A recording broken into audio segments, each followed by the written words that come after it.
Começando mais um quadro Responde as perguntas que vocês me mandaram no meu Instagram, dessa vez no dia 18 de janeiro, então vamos a elas.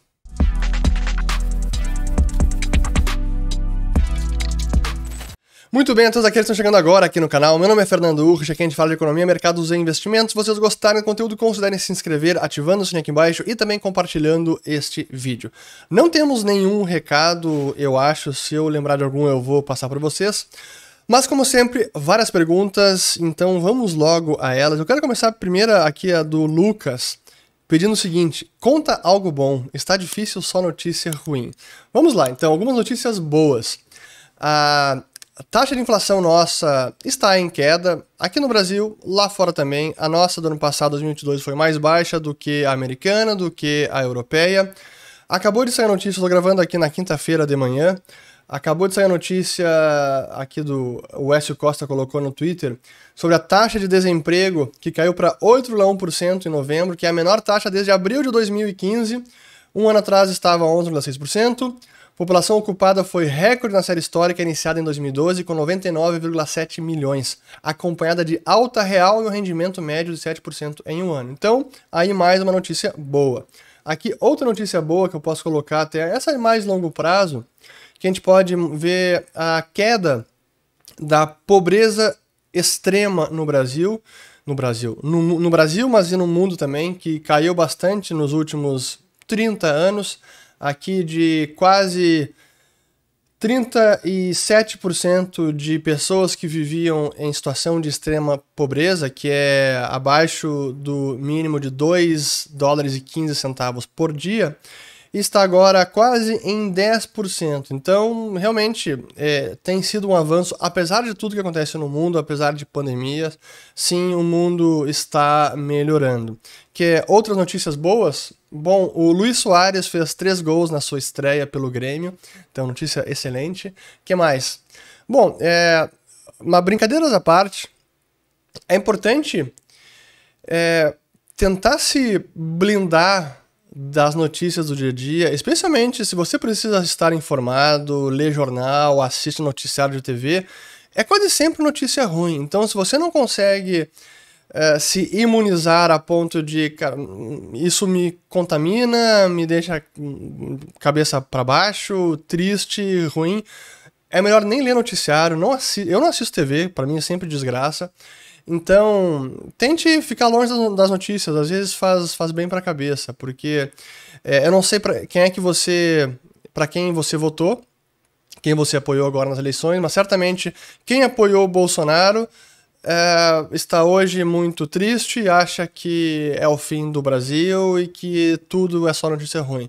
E o oposto, quem apoiou Lula e comemorou a vitória, acha que tudo vai melhorar, que vai ser um novo salto de prosperidade para o país, é outro ambiente. E a verdade é que nenhum dos dois tem razão, na minha humilde opinião. Então, tente evitar um pouco o noticiário, tente se blindar do jogo político, porque senão você pode acabar realmente ficar bem contaminado pelo ambiente de pessimismo ou negatividade. Enfim, então vamos lá. Aqui do Carlos. O que esperar para imóveis esse ano? Vende ou espera? É uma ótima pergunta. Em momentos como o que estamos vivendo agora, com juros nesses patamares, o juro machuca o setor imobiliário, especialmente para quem quer vender imóveis, porque quem está comprando, todo mês que espera a compra de imóveis, especialmente se for um valor relevante, né, um valor maior, significa que pode deixar o dinheiro no banco rendendo quase cerca de 1% ao mês. Então imagina um imóvel de R$1 milhão, todo mês que ele posterga a compra é 1 milhão rendendo 1% ao mês. É difícil bater isso. Então, ambientes de juros elevados são sempre ruins para o setor imobiliário. Agora, o juro não vai ficar nesse patamar para sempre. Então, para quem está pensando vender imóvel agora, a não ser que você precise do caixa, talvez o melhor seja esperar um pouco e não vender já, porque você vai ter que abrir mão de preço. É isso que a gente está vendo, as principais incorporadoras, construtoras no país, ou as vendas caem, ou precisam abrir mão de preço, significa dar desconto e apertar mais a margem. E no seu caso seria possivelmente a mesma coisa. Para quem está buscando comprar imóvel também, como esse juro não vai ficar nesse patamar para sempre, esse talvez seja o momento de conseguir, para quem tiver acesso a financiamento imobiliário, a hipoteca, conseguir até um financiamento com taxa de juro variável, porque no momento que a taxa de juro cair, você pode ter uma arbitragem positiva, porque o custo de financiamento vai cair também. Agora, é uma aposta arriscada, porque a gente não sabe quando a taxa de juros vai começar a cair. No ambiente que tínhamos anteriormente com o juro lá embaixo, era muito melhor para o comprador ou quem precisava de financiamento, porque você comprava um imóvel travando um financiamento a um custo fixo de preferência e não juro variável, porque na medida que o juro sobe, o custo mensal do financiamento acaba subindo também. Então são esses momentos que você pode fazer essa arbitragem, mas depende da situação de cada um, essa é a verdade. Seguindo aqui da Gisele. Por que o ouro subiu tanto em cenário de taxas altas? A gente fez um Follow the Money específico sobre a situação do ouro, ficou muito bacana. Quem não assina o Follow the Money, eu sempre reitero, tem muito conteúdo bacana, vocês vão gostar. Link na descrição do vídeo. E ouro foi um desses que a gente falou. E um dos motivos, claro que eu não vou aqui falar tudo que a gente abordou nesse Follow the Money, mas um dos motivos é que até os bancos centrais têm sido compradores. E o outro é que a taxa de juro nominal, seja de 10 anos até a taxa de juro real, teve uma queda nessas últimas semanas. O ouro antecipou um pouco essa queda, mas não é apenas o patamar de juro que importa, mas sim a direção do juro também. Então, eu fiz um vídeo recente sobre isso, vou colocar o link se eu não me esquecer. Eu sempre esqueço de colocar o link aqui, mas esse foi num vídeo aberto para o canal. Aqui do Miguel. Por que jovem preferindo o socialismo ao capitalismo? É o fim da civilização? Não, eu diria que é ignorância, desconhecimento. O socialismo parece muito sedutor. São ideias fáceis. Basta o governo dar ajuda para as pessoas, intervir na economia, que teremos o nirvana e todo mundo vai ser feliz e próspero e rico, quando na verdade é todo o oposto. Então eu diria que é isso. Seguindo, Juliana aqui, não, da Júlia, aliás. A fraude da Americanas pode ser comparada com o governo Lula, com o BNDES sendo investimento? Não, até eu entendi a pergunta, até porque eu vi algumas analogias. Bancos emprestaram para Americanas um valor muito maior do que o BNDES emprestou para Venezuela, por exemplo, construir porto na Venezuela. Primeiro, uma coisa são bancos privados emprestarem para empresas privadas. É uma decisão econômica, teve corrupção, alguém, não sei. Mas via de regra é uma empresa privada emprestando para outra empresa privada.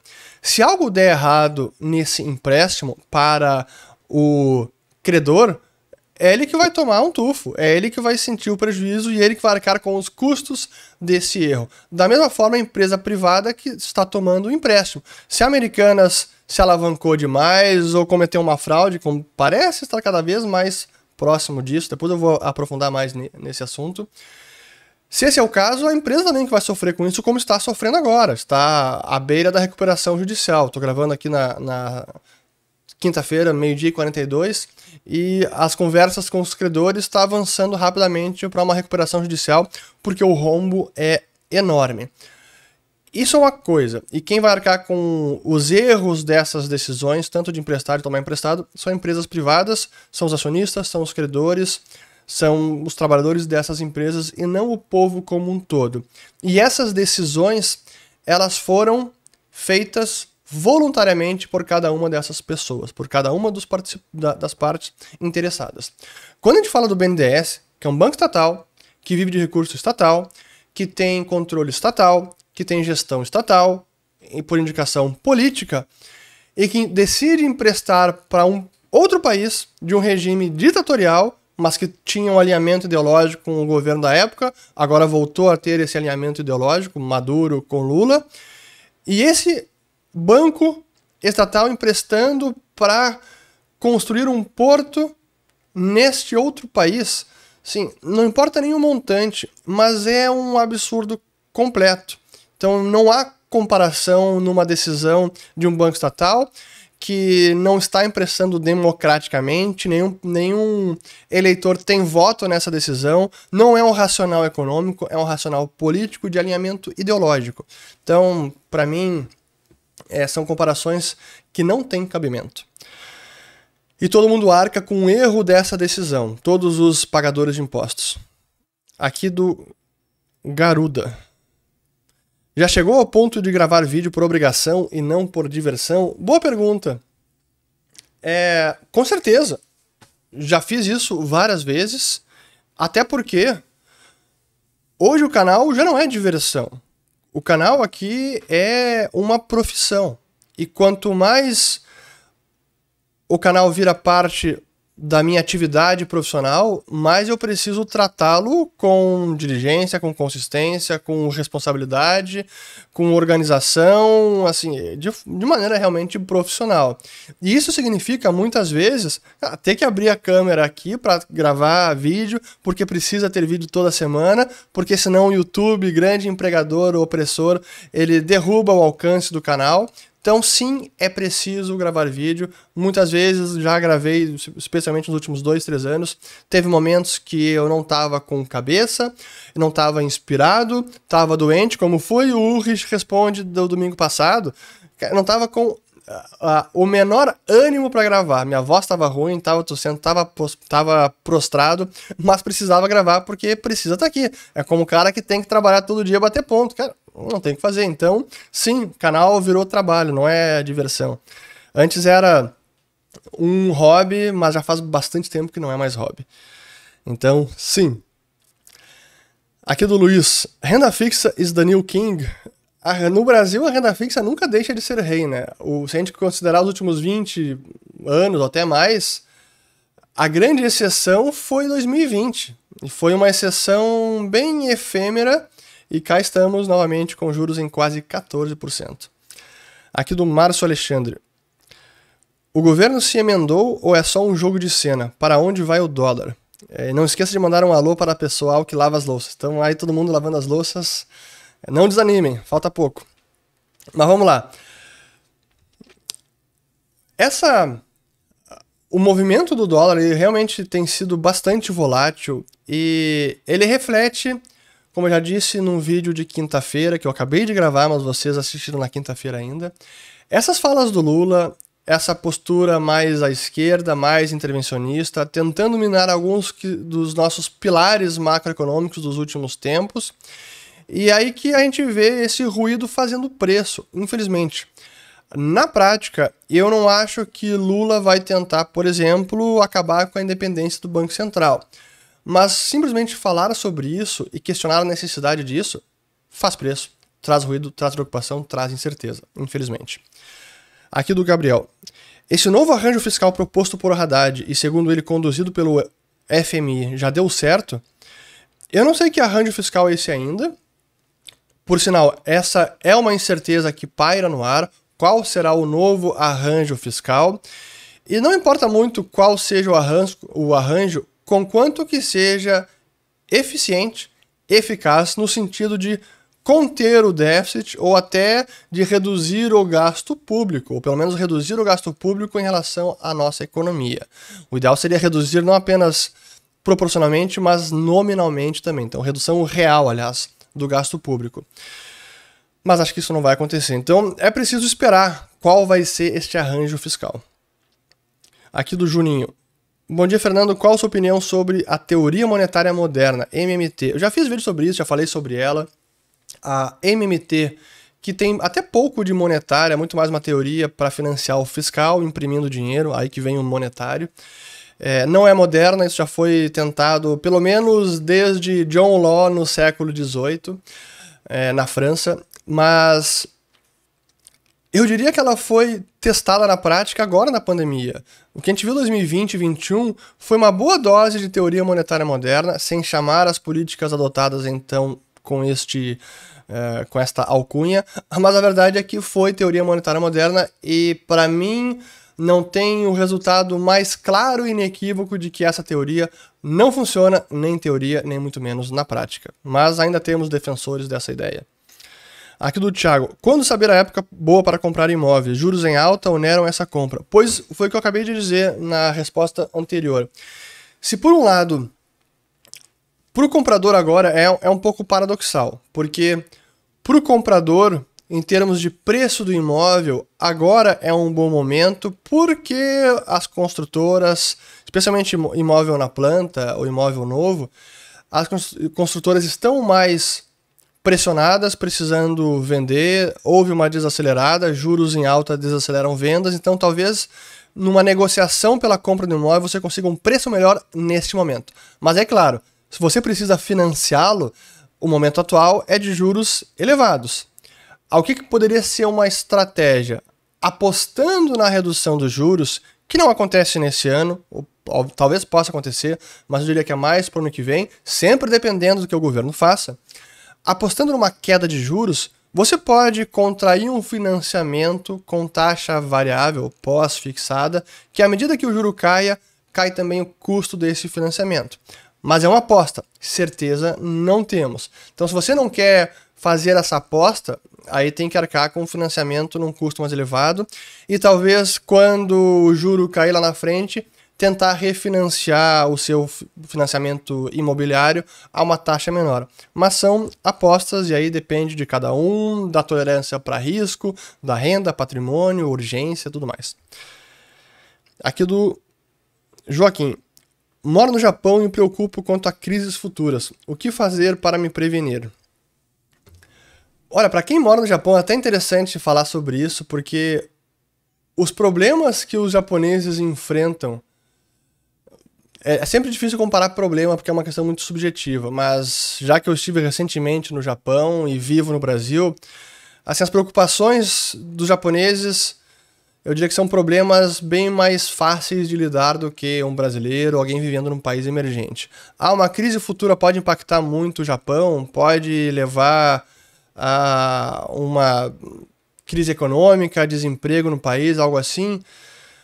Pode, mas é difícil quantificar, é difícil prever, então a forma como você se protege é tendo reserva de emergência, tendo prudência financeira, tendo investimentos, tendo diversificação, buscando diversificação de renda também. Então, se você é um pai de família, a esposa também trabalha, ter uma diversificação de renda, que vocês não dependam de uma única fonte de renda.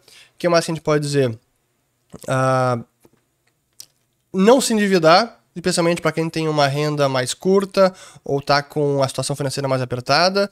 É um fardo maior que fica talvez insuportável se alguém perde o emprego e ainda tem dívida para pagar. Então, evitar dívidas são boas dicas. O que mais? Tentar conhecer melhor sobre o setor da empresa que você, caso seja empregado, ou a empresa que você é um empresário, se está mais sujeita a sofrer numa crise global de desaceleração econômica, uma recessão mais profunda, enfim. São exercícios que você pode praticar aí em termos de prudência financeira e prever cenários mais diversos e como eles poderiam impactar a sua vida. Acho que é isso. Aqui do Pacheco. Você acha que as grandes varejistas vão virar apenas e-commerce? Eu não acredito nesses extremos, assim, apenas e-commerce ou apenas físico. Acho que há um meio termo. Algumas focam muito mais no e-commerce, porque há ganhos de escala evidentes numa operação de e-commerce. Mas apenas e-commerce, não. Acho que há também espaço para varejo físico, especialmente dependendo do tipo de bem. Assim, talvez bens essenciais, supermercados, aí vamos lá, Carrefour, que mais? Carrefour, Pão de Açúcar, etc. São empresas que achar que tudo vai virar e-commerce, não vai. Então depende do varejo também, depende do tipo de produto.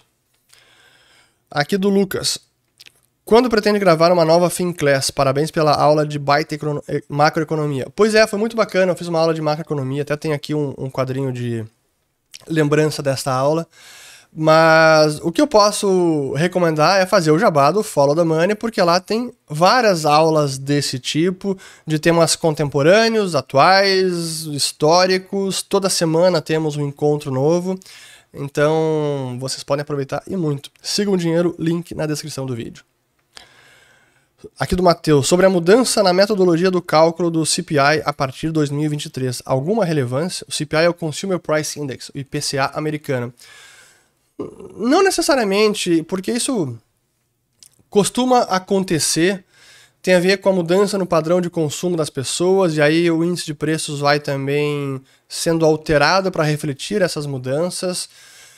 É normal, é difícil, por isso que eu digo que o índice de preços tem vários defeitos, mas é a melhor aproximação para o poder de compra do dinheiro, mas é uma aproximação. Não existe nem um indicador que vai mensurar perfeitamente, com precisão científica, o poder de compra do dinheiro. Temos aproximações e o CPI e o IPCA são aproximações que sofrem ajustes subjetivos, alguns arbitrários, mas é preciso estar ciente dessas mudanças, até para comparar historicamente. Esse é um problema quando a gente faz comparação numa janela de prazo mais alongada.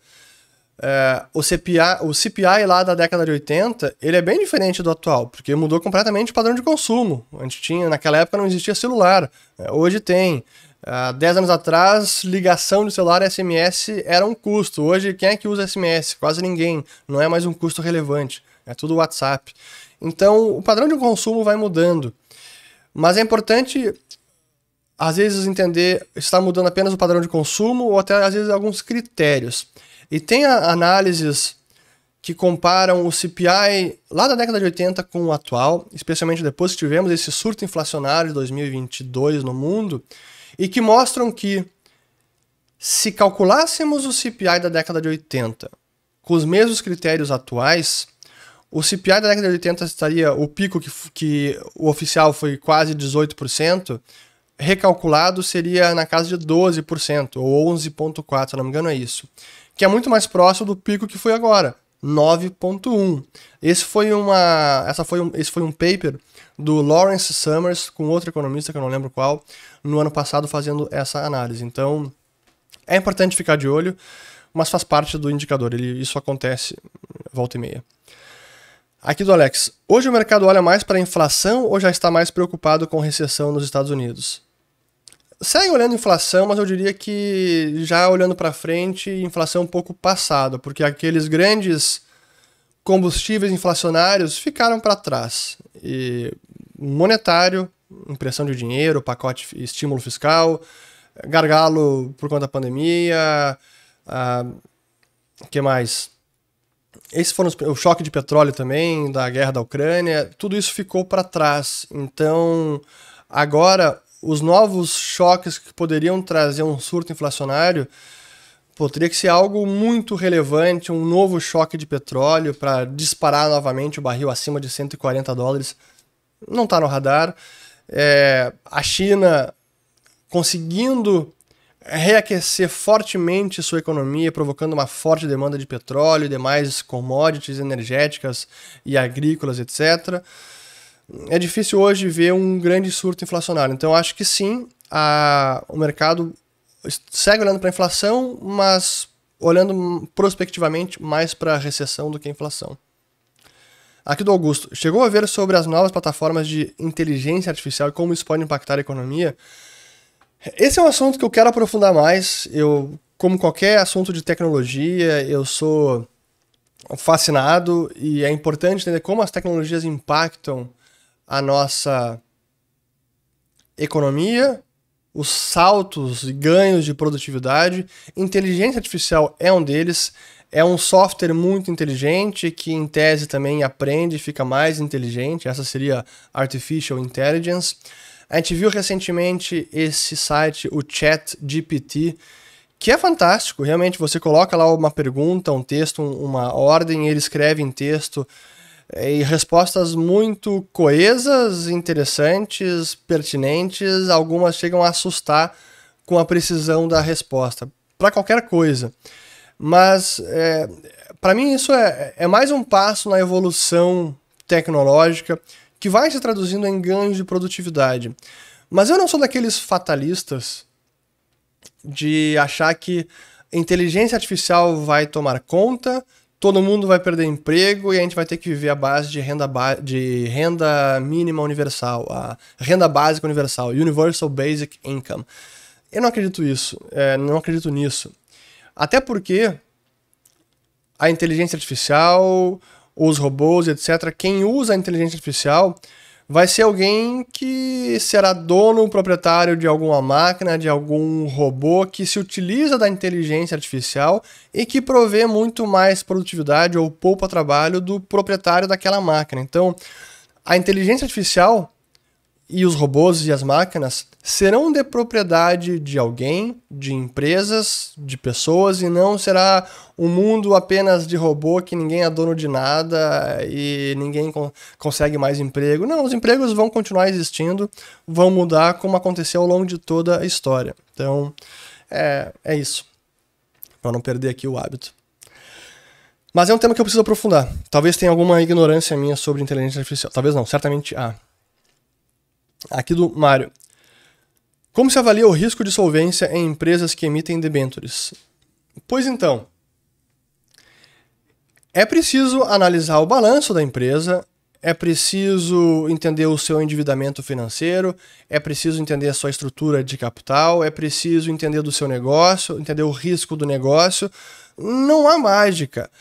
Muita gente delega esse trabalho e, bom, deixa lá num fundo de crédito privado, está diversificado, se uma quebrar, decalote, azar, que é o que está acontecendo agora com Americanas.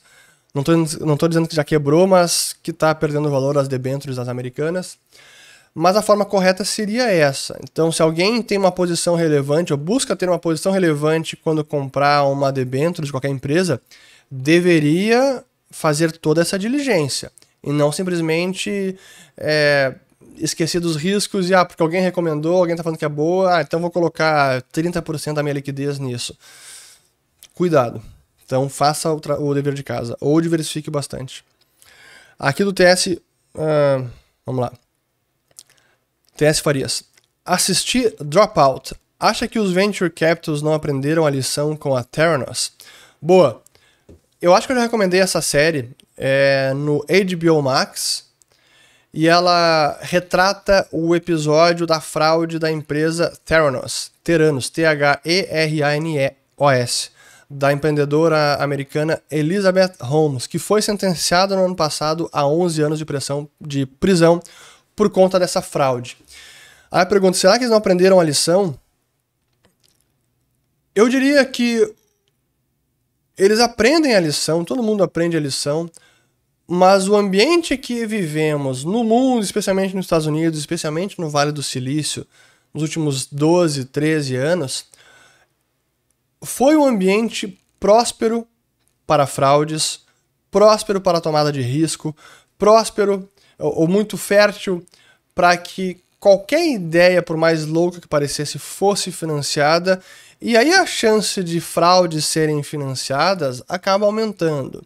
A gente viu não apenas a Theranos, a gente viu o Wirecard, a gente viu... o WeWork não foi quase uma fraude, teve tantos casos, mas é esse ambiente que tivemos nessa década de juros muito baixos, zero, negativo, capital abundante, que qualquer coisa é financiada. Qualquer VC acaba dando funding para aquilo, porque... não apenas o capital é barato, então consegue captar facilmente, e aí é a teoria do... como é que se diz? Teoria marginal do valor. Quando o dinheiro é abundante, cada unidade marginal é menos valorizada que a seguinte. Então, o dinheiro vale pouco, e há pouca preocupação. E aí se investe em qualquer porcaria. E quando a gente teve ambiente de financiamento barato, juros em zero e tudo subindo, se uma coisa der errado, azar. O restante do meu portfólio está subindo, subiu 2, 3, 4, 5 vezes, 10 vezes. Não me preocupo. É o que vigorou nessa última década, mas esse ambiente acabou. Nós não temos mais esse cenário. É por isso que a gente vê empresas de tecnologia demitindo bastante. Mais de 150 mil demissões no setor de tecnologia de 2022 para cá. inclusive das grandes. A Microsoft foi a última a anunciar 10 mil demissões, cerca de 5% da sua força de trabalho global. Não é pouca coisa. Espero que eu tenha respondido. Aqui do Denis. Kuroda disse em seu pronunciamento que a Yield Curve Control é sustentável. Você concorda? É o controle da curva de juros. Pois então, o mundo, os investidores, os apostadores estavam esperando até que o Kuroda, o presidente do Banco Central do Japão, Bank of Japan, fosse mais uma vez flexibilizar a banda de flutuação do rendimento do Tesouro japonês de 10 anos, que estava em 0,50, que fosse mais uma vez agora para 1, talvez. Essa era a aposta, não aconteceu. O Banco do Japão está comprando essa briga.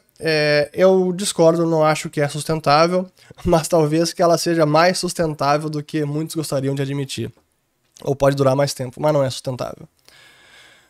Aqui do Márcio. Você acompanha o ciclo de mercado e econômico para investir? Sem dúvida, inclusive esse é um dos nossos cursos que a gente deve ter uma nova turma logo.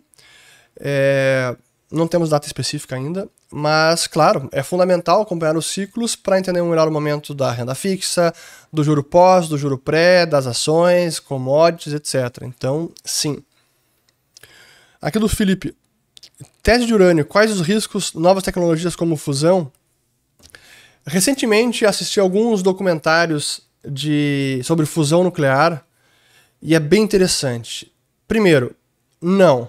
Fusão nuclear hoje não é nenhum risco e muito menos iminente para a tese do urânio, que é o principal combustível para as usinas nucleares que são movidas à fissão nuclear, que é você dividir o átomo e daí liberar energia, e não o contrário, que é a fusão, que você funde dois átomos e isso libera muita energia.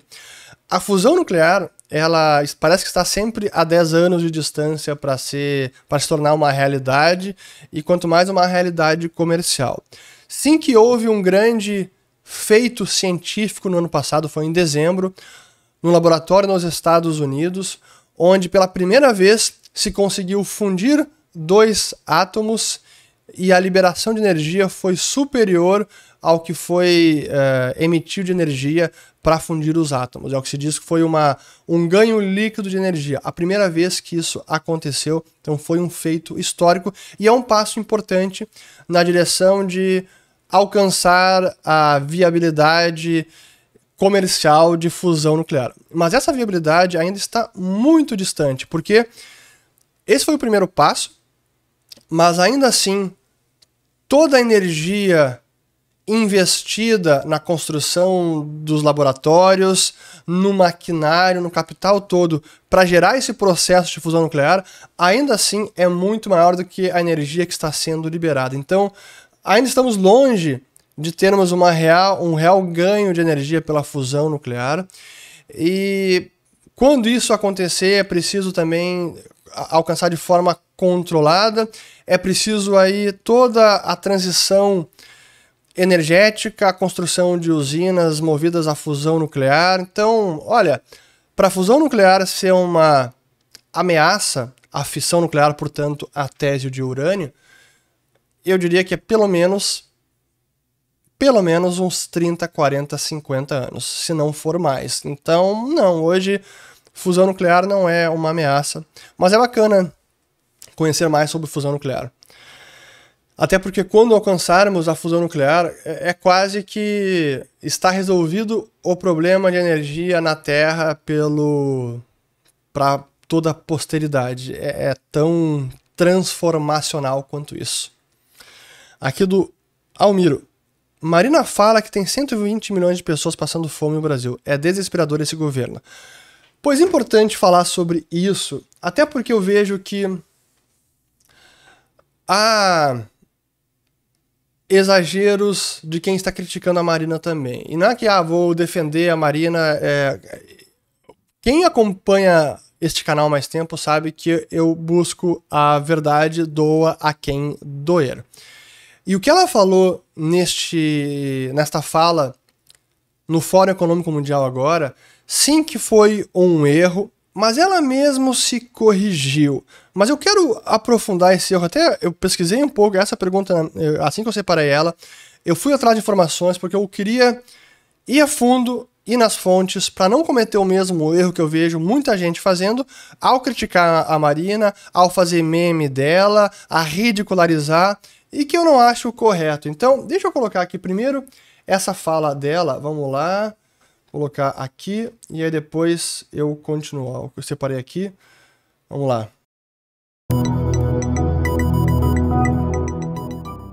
O mundo é desigual. No meu país tem 120 milhões de pessoas que estão passando fome.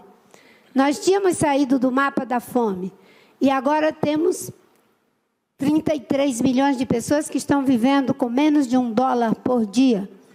A sustentabilidade não é só econômica, não é só ambiental, ela é também social e é também política. Se formos capazes de liderar pelo exemplo, nós vamos conseguir. Um governo que vai enfrentar o problema das desigualdades sociais, porque temos 33 milhões de brasileiros que passam fome, mas... Então vejam aqui que ela falou 120 milhões, mas logo depois se corrigiu, dizendo que são 33 milhões de pessoas. Que dado é esse? E aí que a gente precisa ir na fonte do dado. Esse é um relatório que foi divulgado no ano passado e serviu até como uma narrativa do governo Lula para dizer, voltamos ao mapa da fome, são 33 milhões de brasileiros que estão passando fome. E é preciso mostrar os dados e aí depois cada um tira a própria conclusão. Mas antes de mostrar os dados, eu preciso frisar que seja 33 milhões, seja 20, seja 10, seja 5, a situação no Brasil social e de pobreza ainda é grave. É claro que é. E é preciso sim resolvê-la e é preciso, para isso, crescimento econômico, geração de emprego e geração de renda. E é assim que a gente vai tirar as pessoas da pobreza de forma sustentável. Assistencialismo por si só não resolve pobreza. Isso é paliativo, não resolve de forma sustentável. Mas sim, é fundamental focar no social e se resolve isso com crescimento econômico. Mas esse dado está aqui então neste relatório. Eu vou colocar os links depois para vocês. É aqui que mostra o seguinte, aqui ó, aqui que está esse dado, ó. Insegurança alimentar grave são 33 milhões de pessoas. Insegurança alimentar moderada, 32 milhões. Insegurança alimentar leve, 59 milhões. Se somarmos esses três, aí chegamos aos 125 milhões, daí que ela falou, e depois ela corrigiu para apenas os 33 milhões. Mas realmente, é esse o dado correto? São 33 milhões ou não são? Porque depois que esse dado foi utilizado por muita gente durante a campanha eleitoral, também vimos alguns dados divergentes, como por exemplo do Banco Mundial, dizendo que tivemos uma retração da extrema pobreza. O dado citado ali pela Marina é de $1, quem vive com menos de $1 por dia. No caso do Banco Mundial, o critério deles é menos de 2,15 centavos de dólar por dia. E nesse critério, sim que está tendo uma queda, o Brasil caiu, felizmente caiu bastante, desde 90, e em 2020 chegou a 1,9% da população, que significa, aqui eu fui buscar o relatório do Banco Mundial, aqui temos na página 12, o link eu deixarei para vocês depois na descrição do vídeo, ou nos comentários. Aqui temos Brasil em 2020, chegou com 4,1 milhões de pessoas que vivem com menos de $2,15 por dia. É ruim? Sem dúvida que é ruim. Tem que melhorar? Sem dúvida. Mas não me parece que são os 33 milhões. Aí, qual é essa real diferença? É porque o outro foi feito com critério de $1 apenas ou não? Essa pesquisa, esse relatório, ele é diferente. Ele é até um relatório com base em pesquisas, sondagens com domicílios. Então há alguma diferença, mas ainda assim, se não for 33 milhões, se for 25 ou 20, ainda assim é uma situação ruim que precisa ser melhorada. Então não vamos menosprezar o problema social que nós temos no Brasil e também não vamos ridicularizar apenas a Marina, porque agora faz parte do governo Lula, que eu estou descontente com as suas políticas por uma fala dela pontual. Então, sim, é preciso ser rigoroso na análise, e buscar a verdade, o que ela realmente falou, o que não falou, de onde vem o dado, enfim. Eu espero que isso fique claro sobre a fala da Marina.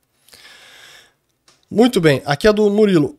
Além de Amer3, Americanas, quais varejistas podem ter usado contabilidade criativa e ter problemas adiante?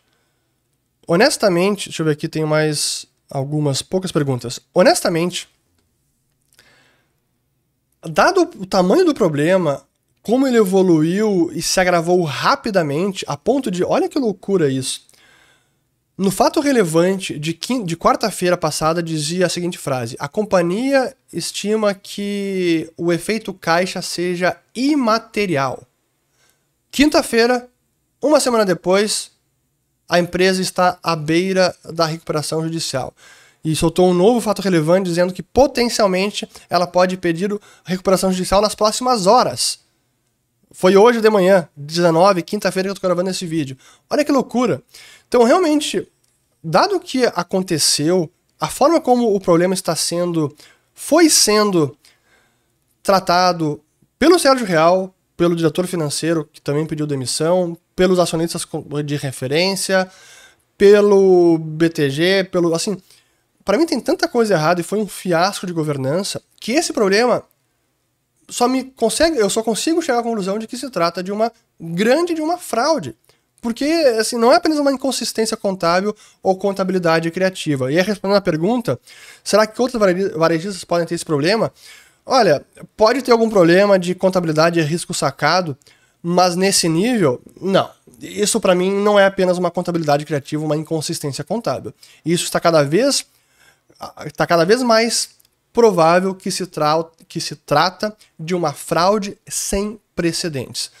É ruim ter que dizer isso, mas me parece que é a verdade que saberemos logo mais. Mas é uma loucura onde a empresa solta esses fatos relevantes. Aí no dia seguinte, o Sérgio Real, que era presidente do Conselho do Santander, já tinha renunciado ao Americanas, se dizia assessor dos 3 acionistas de referência e faz um call fechado com o BTG, que era um grande credor da empresa. Assim, tudo errado.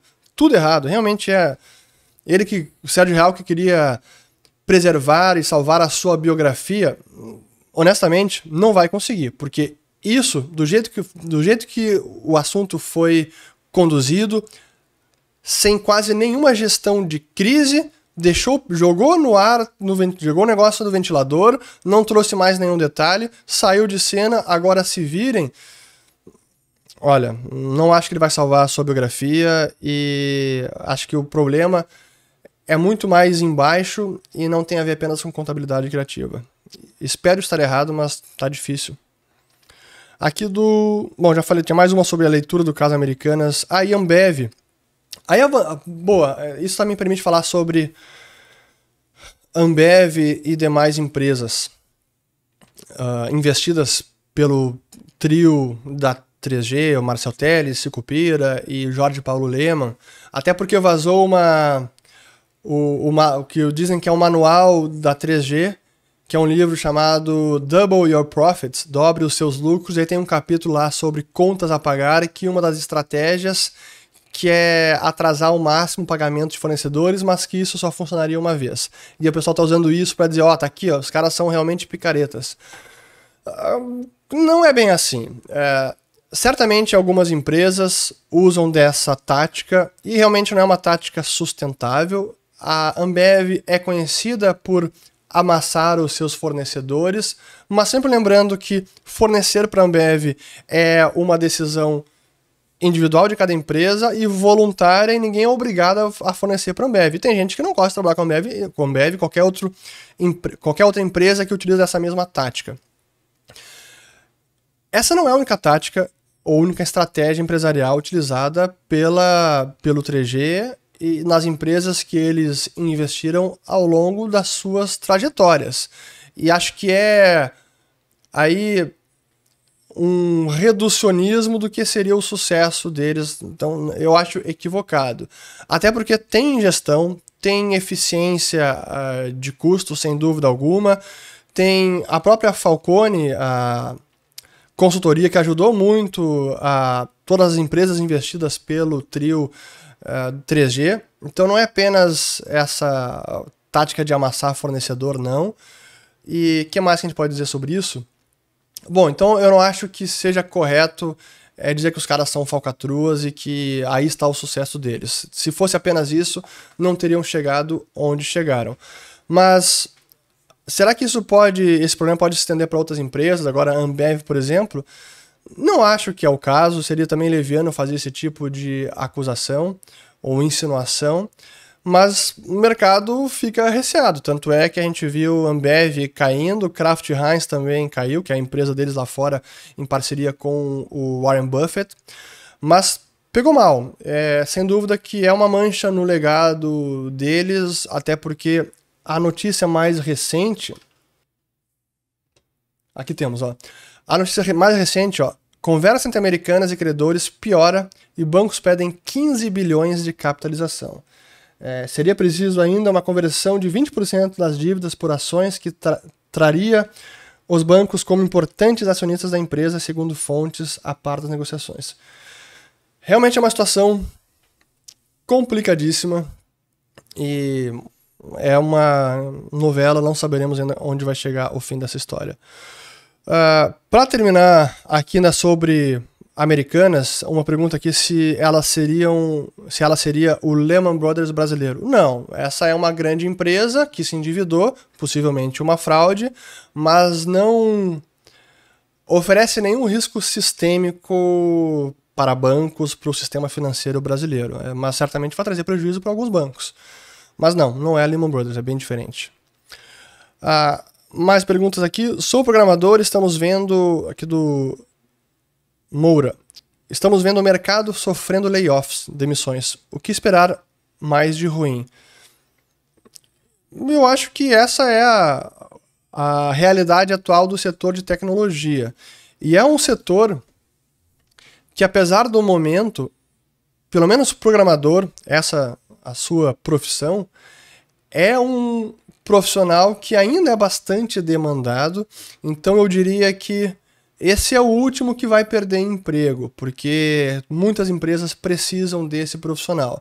Mas talvez agora o profissional de programação tenha menos poder de barganha que teve nos últimos anos ou na última década. Porque, honestamente, já trabalhei em empresa grande, tive 2 anos na XP, e eu vivi muito essa realidade de como o profissional de programação ele podia escolher emprego. Podia fazer qualquer exigência que fosse. É o home office, 3 vezes por semana, é um alto salário, todos os benefícios possíveis para conseguir trazer um programador e retê-lo na empresa também. Era uma loucura e acho que isso pode estar ficando para trás por conta do novo ambiente e que, honestamente, isso é saudável, porque esse desequilíbrio estrutural do setor da profissão de programadores, oferta de trabalho e demanda de trabalho de programação, é que levou a esse ambiente. E acho que esse desequilíbrio o gap está diminuindo entre a oferta de programadores e a demanda por programadores.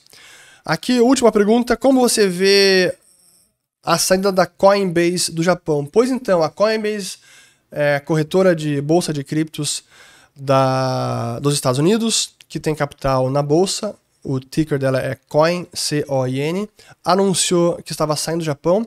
Para mim, reflete a situação do mercado, que apesar de que vimos uma alta recente no Bitcoin e demais criptos, isso significa que o negócio de exchange ele é muito cíclico. E sim que elas ganham bastante dinheiro quando o mercado está bombando e os volumes de negociação estão nas alturas, mas na hora que isso acaba, ou cai pela metade, ou 1/4, ou 1/10, elas sentem muito, as corretoras, e precisam enxugar e rapidamente o custo, e é o que ela está fazendo agora. Muito bem, espero ter gostado de mais um vídeo de perguntas e respostas, ou Responde, volto no próximo, e um bom domingo para todos, e espero que tenham lavado as louças. Eu estou sempre errando às vezes, às vezes é complicado. Enfim, já estou com fome, eu acho. Valeu, tchau, bom domingo. Me enrolei por completo aqui nesse final. Enfim, é isso, plural, é o cérebro pedindo água e comida. Valeu, pessoal.